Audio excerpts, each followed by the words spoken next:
10 रुपये का शेयर सस्ता है और 1000 रुपये का शेयर महंगा है। जनरली हम इसी मानसिकता के साथ शेयर मार्केट में शेयर खरीदते हैं, लेकिन ये गलत है।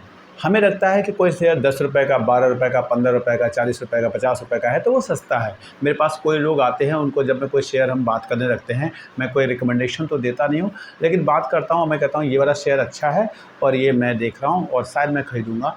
आपको भी देखे तो थे मेरे जो भाई बंधु हैं, जिनको मैं बता सकता हूँ एज पर सेबी नॉर्म्स, तो वो कहते हैं नहीं कोई सस्ता बताओ, और जब उनको कोई 20 रुपये वाला बता देते हैं तो उनको लगता है हाँ सस्ता है।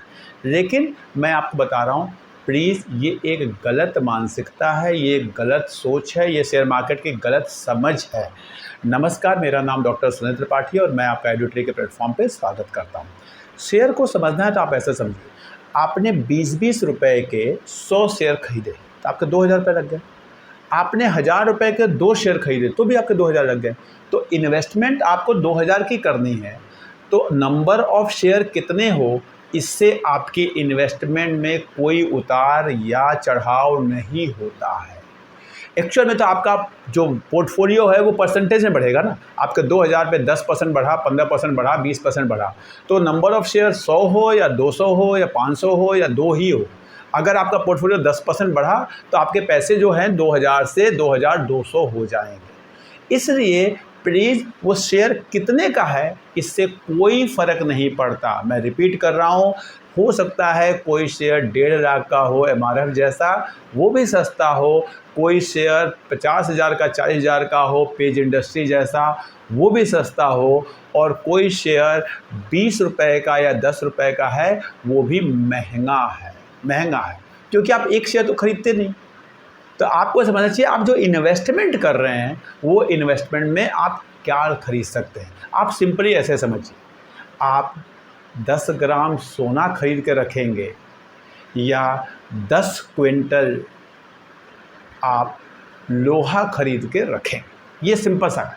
अगर आपको ये समझ में है कि जी 10 ग्राम 20 ग्राम सोना खरीद के रख लेना वो उचित है, या 10-20 क्विंटल लोहा खरीद के रख लेना वो उचित है। अगर मेटल में अप्रिसिएशन होगा 10% का तो सोने में भी होगा, मेटल में आपकी इन्वेस्टमेंट उतनी बढ़ेगी। लेकिन रखना किसको मुश्किल है और किसका फ्यूचर में ग्रोथ के चांसेस ज़्यादा हैं। आप अगर हर साल के सोने के रेट के फ्लक्चुएशन को देखेंगे तो आपको एवरेज जो है वो आपको 10-12% का ग्रोथ मिल रहा होगा। लेकिन लोहे के रेट को अगर आप देखेंगे तो साल में 2 बार वो 70 रुपये से 40 रुपये, 40 रुपये से 70 रुपये होता है। यही सारी कहानी है। अब आप कहेंगे सर 40 में खरीदूँगा, 70 में बेच दूँगा। आप इतने इंटेलिजेंट हैं तो आपको मेरी क्या ज़रूरत है। उस इंटेलिजेंट जिस इंसान को ये पता है कि मैं बॉटम पे खरीदूँगा, टॉप पे बेच दूँगा, उसे किसी भी, कहते हैं ना, सहायक की, किसी भी मोटिवेटर की, किसी भी गाइड की, किसी भी मेंटर की, किसी भी फ्रेंड की, किसी भी वेल विशर की ज़रूरत है ही नहीं। वो बुद्धिमान है, वो इतना बुद्धिमान है कि वो तो वही जानता है, उतना बुद्धिमान मैं नहीं हूँ। और जितने भी मैं इन्वेस्टर्स को जिनको मैं फॉलो करता हूँ उनको मैंने सुना है वो उतने बुद्धिमान नहीं हैं। वो कहते हैं सोने को अच्छे रेट पे खरीदो, यानी अच्छे शेयर को अच्छे रेट पे खरीदो। प्लीज़ आज की वीडियो से मैं केवल आपको ये सीख देना चाहता हूँ कि कितने रुपए का शेयर है इससे कोई फ़र्क नहीं पड़ता। आपका एक इन्वेस्टमेंट अमाउंट होना चाहिए। मैं 5,000, 10,000, 20,000, 50,000 का शेयर खरीदना चाहता हूँ। अब 50,000 में आपने 100 शेयर खरीदा, या आपने 1000 रुपये के 50 शेयर खरीदे, या 5-5 हज़ार के 10 शेयर खरीदे, उससे कोई फ़र्क नहीं पड़ता। उस कंपनी में आपके 50,000 लगे हुए। क्या आप उस कंपनी में 50,000 रुपये लगाने के इच्छुक हैं? क्या आप कंफर्टेबल हैं? क्या आपने उसका रिसर्च किया है कि ये कंपनी अच्छी कंपनी है और इसका शेयर एक अच्छे भाव पे है? भाव देखना है तो उसके 3-4 डायमेंशंस बड़े आसान होते हैं। आप उसका पी देखिए, आप उसका पीबी देखिए, आप उसका मार्केट कैप टू सेल्स देखिए, और आप उसका पास्ट एंड पीयर कंपैरिजन कर लीजिए। पास्ट से और पीयर से उसका कंपैरिजन कर लीजिए। मैं फिर बता रहा हूँ, प्राइस अर्निंग रेशियो देखिए, प्राइस टू बुक वैल्यू देखिए, आप उसका मार्केट कैप टू सेल्स देखिए और उसका पीयर्स के साथ अपने कि बाकी कंपनियां उस सेक्टर के किस भाव पे हैं और वही कंपनी पिछले कुछ सालों में किस भाव पे थी। इसे कहते हैं past comparison and peer comparison. ये कर लीजिए, आपको पता चलेगा कि कंपनी सस्ती है कि महंगी है। अब पी कैसे देखते हैं, कितने पी को अच्छा कहते हैं, कितने पी को ख़राब कहते हैं, पीबी किसका देखते हैं, किस बैंक का पीबी कितना होना चाहिए, गवर्नमेंट बैंक का है तो कितना पीबी होना चाहिए, अगर एफएमसीजी है तो उसका पीबी कितना होना चाहिए।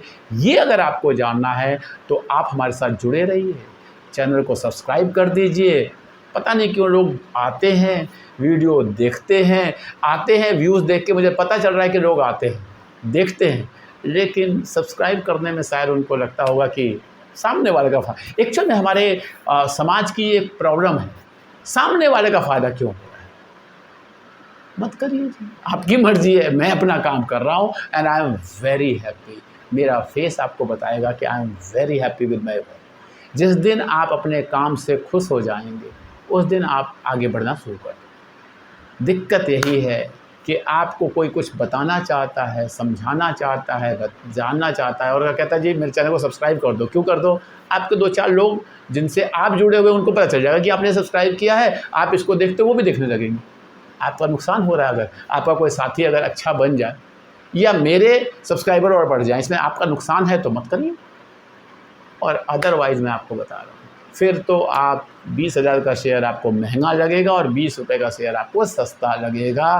क्यों? क्योंकि ये समझना कि 20,000 का शेयर सस्ता है और 20 रुपये के शेयर महंगा है, इसके लिए सोच पहले अपना सोच क्लियर करना पड़ेगा ना। सोच तो इन्हीं सब बातों से पता चलता है कि आप किस सोच के हैं, मैं किस सोच का हूँ।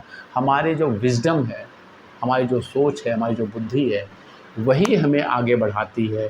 किसी को लगता है मैं अच्छे घर में पैदा हो जाऊंगा तो बहुत आगे बढ़ूंगा। ऐसे बड़े बड़े नेता, ऐसे बड़े बड़े बिजनेसमैन हैं जिन्होंने अपने पता नहीं क्या क्या डेवलप किया, जब उनके बच्चों की बारी आई तो सब खत्म हो गया। और ऐसे बहुत छोटे छोटे लोग हैं जिनके पास कुछ नहीं था और उनके बच्चों की बारी आई तो बहुत अच्छे लगे। क्योंकि ये सब सोच पे डिपेंड करता है। कुछ भी आपके करने या कहने से नहीं होगा।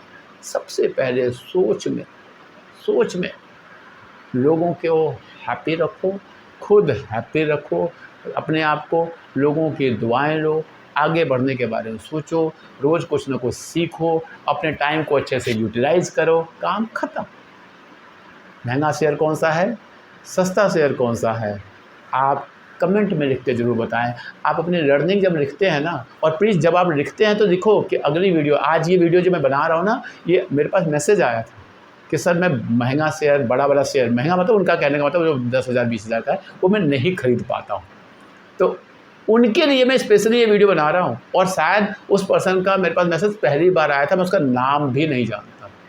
कोई पंजाब से मेरे पास मैसेज आया था। तो मैं अपने फॉलोवर की बहुत रिस्पेक्ट करता हूँ। मुझे पता है कि मुझे वही इंसान फॉलो कर सकता है जो एक अच्छा इंसान है, जिसके अंदर ठहराव हो, जो समाज के लिए कुछ करना चाहता हो, परिवार के कुछ करना चाहता हो, देश के लिए कुछ करना चाहता हो, जो एक दिन में पैसा बनाना चाहता है, वो मेरे चैनल पे आता है और चुपचाप चला जाता है। उसके लिए चैनल है ही नहीं। ये चैनल केवल उनके लिए है जो दुनिया को समझते हैं, जो कहते हैं ना ह्यूमैनिटी को समझते हैं, जो खुशियों को खुशियाँ मानते हैं। अपना कहीं पता चला सिंगापुर की फ़ोटोज़ को खुशियाँ नहीं मानते कि हाँ जी बड़ी सी कार के आगे फ़ोटो लगा दिया। पता नहीं कैसे लोग ऑडी के सामने फ़ोटो लगाते हैं और मर्सिडीज़ के सामने फ़ोटोज़ लगाते हैं और लोग उनको फॉलो करने लगते हैं। मैंने तो नहीं देखा मुकेश अंबानी को मर्सिडीज़ के सामने खड़े होकर फ़ोटो लगाते हुए, टाटा जी को भी नहीं देखा, बिरला जी को भी नहीं देखा। छोटे छोटे जो पता, माफ़ करना मुझे। अच्छा लगा वीडियो को सब्सक्राइब कर दो, चैनल को लाइक कर दो, सब्सक्राइब कर दो, दोस्तों के साथ शेयर कर दो और जुड़े रहो। हम सब आगे बढ़ें, पक्का बढ़ें।